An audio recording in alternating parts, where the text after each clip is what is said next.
Entrons dans le vif du bonnet avec le premier round de ce match, le tour de poitrine. Honneur aux aînés, on commence donc par Pamela Anderson. À l'origine, cette belle Canadienne était brune, mais comme elle a hérité dès son adolescence d'un plantureux 90C de tour de poitrine, elle s'est dit que ce teindre en blond ferait ressortir un peu plus son avantageuse carrosserie. Bingo, blonde et voluptueuse, Pamela assiste à un match de foot et se fait repérer par un caméraman qui affiche son image sur les écrans du stade. De quoi émouvoir les dirigeants d'une marque de bière qui l'engage aussitôt. Nous sommes en 89.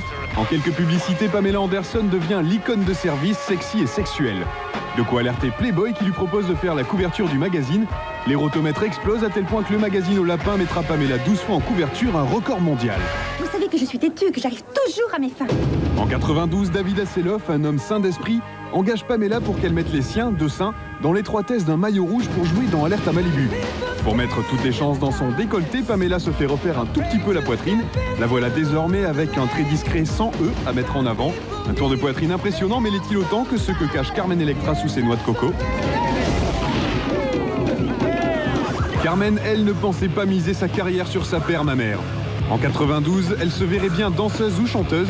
Elle part pour Minneapolis, qui n'est plus la ville du roi, mais celle du Prince, et rencontre le Love Symbol. Le chanteur lui propose d'enregistrer un album, erreur fatale, c'est un échec et Carmen tombe dans l'oubli. Ce sont ses airbags qui amortissent la chute lorsqu'en 96, Carmen décide de poser pour Playboy, malgré son appréhension vis-à-vis de la réaction des gens. Les gens ont tendance à juger très rapidement. Selon eux, si vous êtes une fille sexy, ils en déduisent que vous n'êtes rien de plus, qu'il n'y a rien derrière. Et c'est totalement faux. Carmen électrise le magazine, mais surtout l'infatigable David Hasselhoff qui cherchait justement quelqu'un pour remplacer Pamela Anderson dans Alerte à Malibu. Nous sommes en 97 et Carmen enfile à son tour le maillot rouge, dans lequel elle fait entrer son 100D de tour de poitrine. Et oui, avec une profondeur de bonnet en moins que sa blonde concurrente, Carmen perd cette manche et donne un point à Pamela Anderson. Deuxième manche de ce duel de charme, les activités exercées en plus d'Alerte à Malibu. Pamela Anderson a joué C.J. Parker pendant 5 saisons, de 92 à 97, ce qui ne lui laissait pas vraiment le temps pour d'autres activités. Quand elle ne le passait pas à méditer,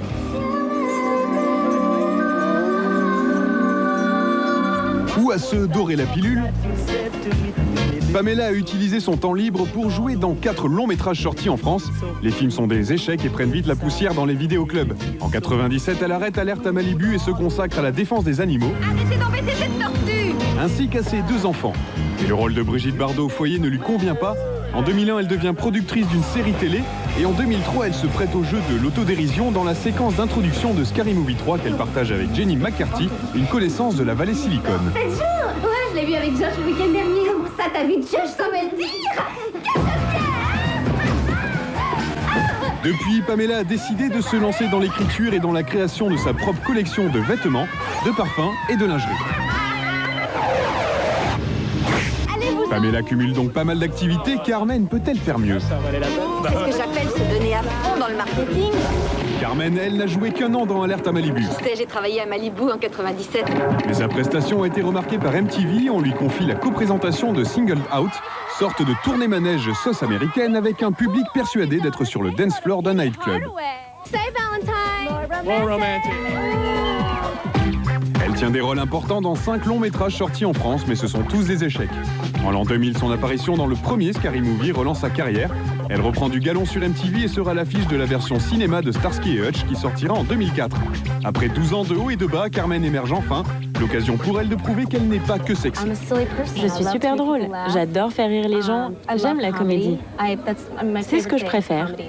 Alors ok, Pamela Anderson est un nom plus connu du grand public, mais avec 7 longs métrages et une place d'honneur sur une chaîne télé, Carmen renverse lentement mais sûrement la vapeur. Elle remporte donc le point de ce second round et voilà nos sexy girls à égalité. Dernier point de cette rencontre entre deux bimbos, les conquêtes masculines. Sur le plateau d'Alerte à Malibu, David Hasselhoff s'énervait de temps en temps contre Pamela car la belle multipliait les aventures amoureuses.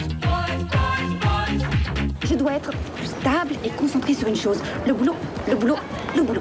Bon, quand elle est avec de braves garçons comme Dean Cain, le héros de la série Lois et Clark, avec le bellâtre David Charvet, le très sportif Kelly Slater ou même avec Sylvester Stallone, ça ne pose pas trop de problèmes. Mais Pamela ne fréquente pas uniquement du fréquentable. Récemment, on l'a vu au bras de Kid Rock, rappeur énervé et mégalo. On lui prête aussi une relation avec un autre agité du micro, le chanteur Fred Durst, leader du groupe Limp Bizkit. Mais c'est avec un autre que Pamela a vraiment créé le scandale. Son nom, c'est Tommy Lee, et en plus d'être entièrement tatoué, il est le batteur de Motley Crue, l'un des groupes les plus décadents de l'univers du hard rock. Mon Dieu, que c'est triste. Pamela se marie, devient Madame Pamela Lee Anderson et Tommy lui donne 2 enfants. Tout content de s'être marié, le couple filme leurs ébats sur le bateau de leur voyage de noces et très vite, les images extrêmement chaudes se retrouvent sur Internet. Les internautes s'affolent et Pamela devient malgré elle l'actrice porno #1 du web.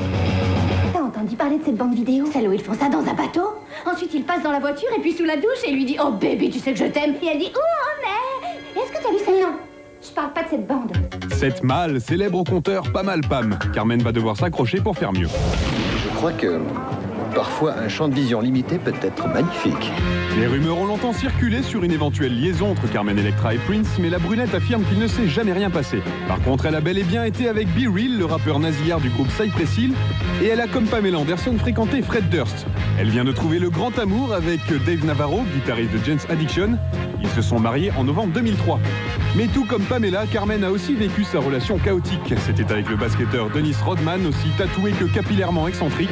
Ils se sont mariés le 14 novembre 98, mais 10 jours plus tard, Rodman annule le contrat en prétextant qu'il était bourré le jour du mariage. Carmen et Pamela ont donc des parcours amoureux similaires, mais avec 7 amants connus contre 4, Pamela remporte la manche, mais aussi le match avec le score de 2-1, Champagne. À votre santé.